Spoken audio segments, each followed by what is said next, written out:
আসসালামু আলাইকুম প্রিয় শিক্ষার্থী বন্ধুরা, তোমাদের জন্য দারুণ সুখবর আসছে। যারা অটো পাসের জন্য আন্দোলন করে যাচ্ছ তাদের হয়তো আজকেই সুখবর আসতে পারে। কারণ নতুন যে শিক্ষামন্ত্রী হয়েছে আমাদের উপদেষ্টা, তিনি আজকে শপথ গ্রহণের জন্য যাচ্ছেন এবং তিনি আজকে একটি বৈঠকও করবেন। এইচএসসি যারা পরীক্ষা এবং শিক্ষা কাঠামো নিয়ে তাদের বিষয় নিয়ে আলোচনা করার জন্য শিক্ষা মন্ত্রণালয়ে যাচ্ছেন নতুন শপথ গ্রহণ করার জন্য শিক্ষা উপদেষ্টা ওয়াহিদুদ্দিন মাহমুদ। আজকে পরিকল্পনা মন্ত্রণালয় এক বৈঠকে তিনি বিষয়টি জানিয়েছেন। এইচএসসি 2024-এর পরীক্ষার কী হবে এ বিষয়ে জানতে চাইলে তিনি বলেন, শিক্ষা মন্ত্রণালয়ে অনেকগুলো সমস্যা বর্তমানে রয়েছে। তিনি সেই সমস্যা নিয়ে কথা বলার জন্য বৈঠক ডেকেছেন, যেখানে শিক্ষা মন্ত্রণালয়ে নতুন সচিব ও শিক্ষা বোর্ডের চেয়ারম্যান উপস্থিত থাকবেন এবং এ ব্যাপারে তারা সিদ্ধান্ত গ্রহণ করবেন। 2024 সালে এইচএসসি পরীক্ষা দিয়ে মহাসংকটে তৈরি হয়েছে। বেশিরভাগ শিক্ষার্থী দাবি করেছেন তারা পরীক্ষা দিতে রাজি নয়।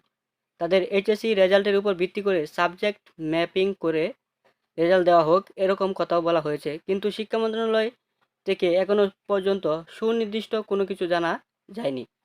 ঢাকা শিক্ষা বোর্ডের চেয়ারম্যান অধ্যাপক তপন কুমার সরকার বলেন, আমরা যখন রুটিন প্রকাশ করি তখন প্রধান উপদেষ্টার কাছে বিকল্প মূল্যায়নের বিষয়টি বলেছিলাম।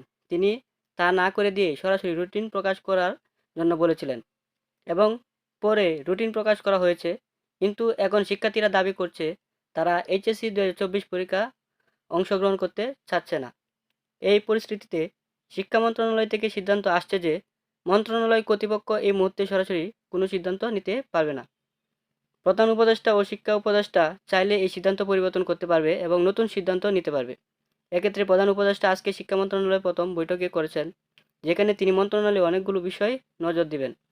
বিশেষ করে এইচএসসি 2024 পরীক্ষা নিয়ে সমস্যা, নতুন করে কারিকুলাম সমস্যা, বিশ্ববিদ্যালয় সমস্যা এ নিয়ে আলোচনা করবে।